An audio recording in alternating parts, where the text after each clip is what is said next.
Assalamualaikum warahmatullahi wabarakatuh.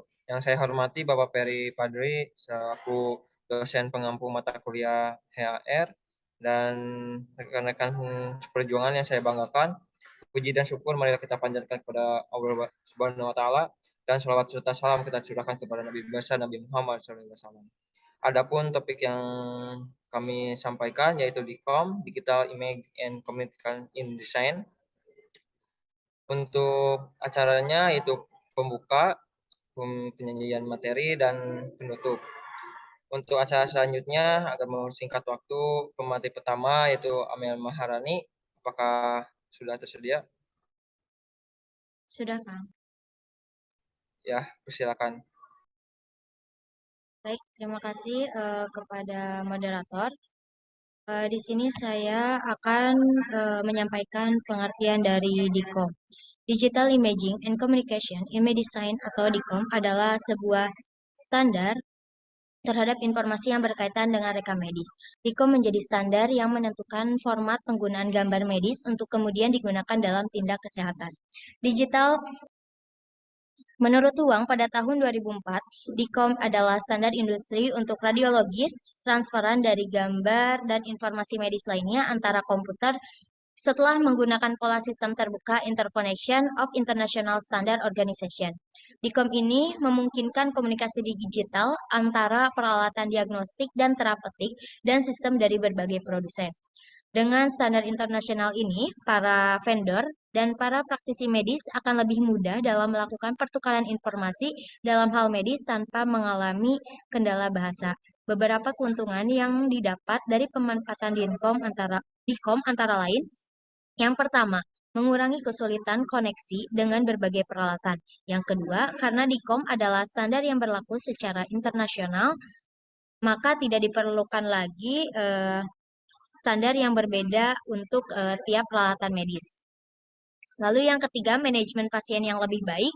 Yang keempat, citra medis pasien dapat diproses dengan menggunakan piranti lunak yang banyak. Yang kelima, adanya kemudahan untuk pengarsipan citra medis. Lalu materi selanjutnya yaitu peran dari digital atau DICOM ini. Peran dari Digital Imaging and Communication in Medicine atau DICOM sebagai Standard Picture Archiving and Communication System atau PACS. Yang pertama itu ada Universal Standard of Digital Medicine, yang kedua Excellent Image Quality, yang ketiga Full Support for Numerous Image Acquisition Parameters and Different Data Types, yang keempat Complete Encoding of Medical Data, yang kelima Clarity in Describing Digital Imaging Device and Their Functionality. Mungkin cukup sekian yang dapat saya sampaikan. Materi selanjutnya akan disampaikan oleh Adel. Kepadanya saya persilakan. Pertama sebelumnya, baik untuk materi selanjutnya yaitu mengenai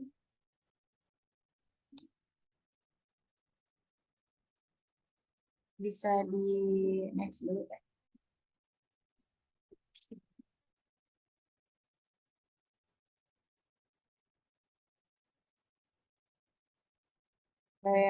Baik, sekarang mengenai gambaran umum DICOM. Pada gambaran umum DICOM ini ada 3 poin. Untuk poin yang pertama itu ada layanan DICOM, di mana layanan DICOM ini merupakan layanan terkelola dalam Azure Cloud Data Service yang menyerap serta mempertahankan objek DICOM pada beberapa ribuan gambar objektif. Lalu pada layanan DICOM ini ada beberapa poin lagi. Yang pertama ada kepatuhan pengerti, di mana kepatuhan pengerti itu Anda dengan kecerdasan keamanan yang tak tertandingi. Data Anda dapat diisolasi ke database unik per instan API dan dilindungi dengan failover multi-wilayah. Pada layanan DICOM ini menerapkan framework enkripsi lapis dan mendalam untuk data Anda. Lalu yang kedua itu ada tag query yang diperluas, di mana di sini selain dari indeks studi itu sendiri, terdapat indeks summary dan stand DICOM pada tag DICOM, standar serta private dengan memperluas daftar tag yang sudah ditentukan dalam pernyataan keseluruhan DICOM. Lalu yang ketiga ada umpan perubahan. Di sini akses diurutkan, dijamin, serta tidak dapat diubah lagi dari semua perubahan yang terjadi di layanan DICOM. Aplikasi klien dapat membaca login kapan saja secara independen, secara paralel, dan dengan kecepatan mereka sendiri. Lalu yang selanjutnya ada Comcast. Melalui Comcast ini, layanan Dikom dapat menyuntikkan metadata Dikom ke dalam layanan FAIR atau server FAIR sebagai sumber studi pencitraan yang memungkinkan satu sumber kebenaran untuk data klinis dan metadata pencitraan. Fitur ini tersedia sesuai permintaan. Lalu untuk mengaktifkan di Comcast, untuk langganan Azure Anda, silakan minta akses untuk di Comcast melalui membuka tiket kegunaan teknis Azure. Lalu yang selanjutnya ada ketersediaan wilayah, di mana layanan Dikom ini memiliki berbagai ketersediaan di banyak wilayah dengan perlindungan failover, multi-wilayah, dan terus berkembang. Lalu yang selanjutnya ada skalabilitas, di mana layanan Dikom ini dirancang secara langsung untuk mendukung berbagai tingkat beban kerja di rumah sakit, wilayah, negara, serta skala global tanpa mengorbankan spesifikasi performa apapun dengan menggunakan fitur penskalaan otomatis. Lalu yang terakhir ada akses berbasis peran. Maksud dari akses berbasis peran di sini, Anda dapat mengontrol data Anda. Kontrol akses berbasis peran atau RBAC memungkinkan Anda mengelola bagaimana data Anda disimpan dan diakses. Lalu dapat memberikan peningkatan keamanan serta mengurangi beban kerja administrasi. Anda dapat menentukan siapa yang memiliki akses ke himpunan data yang Anda buat berdasarkan definisi peran yang Anda buat untuk himpunan. Mungkin sekian bisa saya sampaikan. Untuk materi bisa akan disampaikan oleh rekan saya. Terima kasih. Baik, selanjutnya materi aplikasi layanan Dikom. Layanan Dikom memungkinkan data pencitraan untuk bertahan dengan aman di cloud Microsoft dan memungkinkannya untuk berada dengan data ER atau IoT dalam langganan Azure yang sama. Dengan menggunakan layanan Dikom, organisasi dapat menyimpan referensi ke data pencitraan di FHIR dan mengaktifkan query yang melintasi himpunan data klinis dan pencitraan. Ini dapat mengaktifkan banyak skenario yang berbeda. Misalnya, yang pertama ada pencadangan gambar. Lembaga penelitian klinik, pusat pencitraan, klinik hewan, lembaga patologi, peritel, tim atau organisasi manapun dapat menggunakan layanan Dikom untuk mencadangkan gambar mereka dengan penyimpanan dan akses tak terbatas dan tidak perlu membatalkan identifikasi data PHI karena layanan kami divalidasi.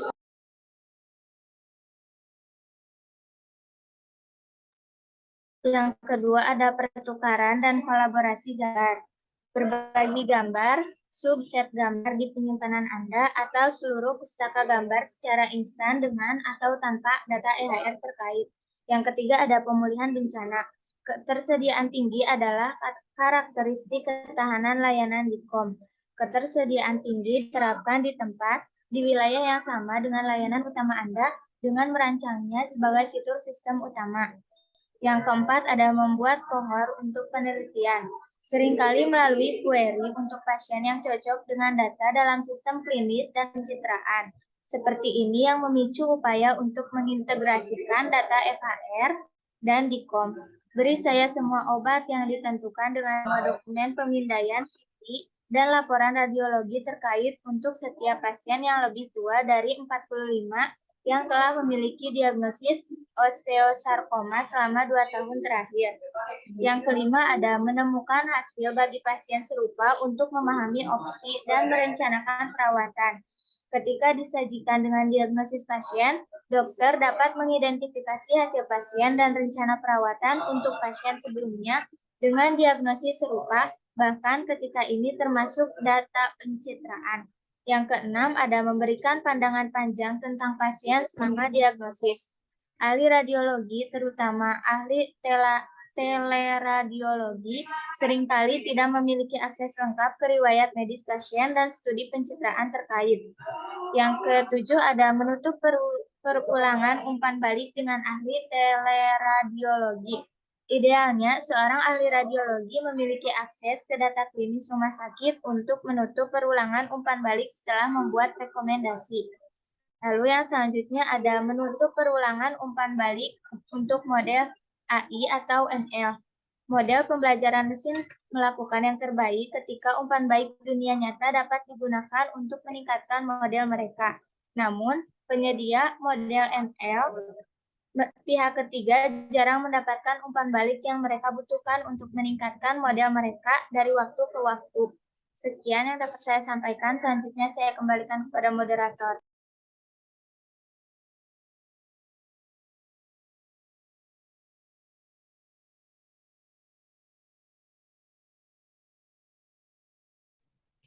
Untuk selanjutnya, yang ketiga yaitu server DICOM, server pencitraan medis untuk DICOM. Dengan ini dikenal sebagai server DICOM, adalah server DICOM sumber terbuka yang mudah disebarkan di Azure.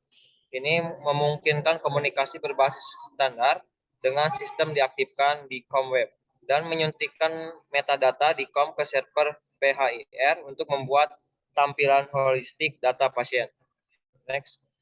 Manfaat yaitu yang pertama mengurangi kesulitan koneksi dengan berbagai peralatan. Yang kedua, karena DICOM adalah standar yang berlaku secara internasional, maka tidak diperlukan lagi standar yang berbeda untuk tiap peralatan medis. Yang ketiga, manajemen yang lebih baik. Empat, citra medis pasien dapat diproses dengan menggunakan piranti lunak yang banyak tersedia. Yang kelima, adanya kemudahan untuk mengarsipkan citra medis. Next. Kesimpulannya yaitu yang pertama, DICOM adalah standar industri untuk radiologis transparan dari gambar dan informasi medis lainnya antara komputer.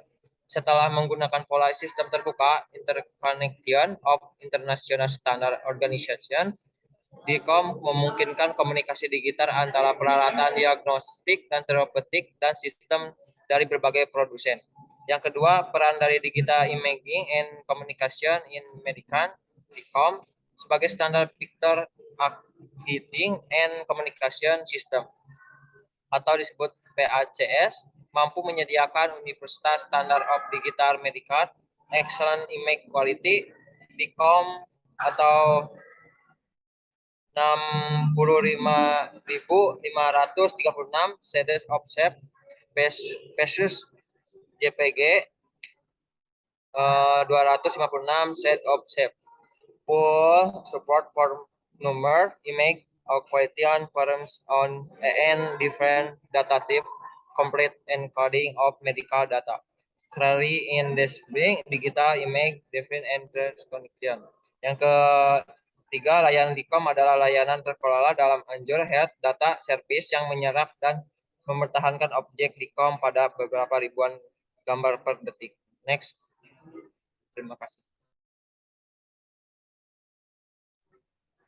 Sekian dari kelompok kami. Mohon maaf ada kesalahan. Wassalamualaikum warahmatullahi wabarakatuh.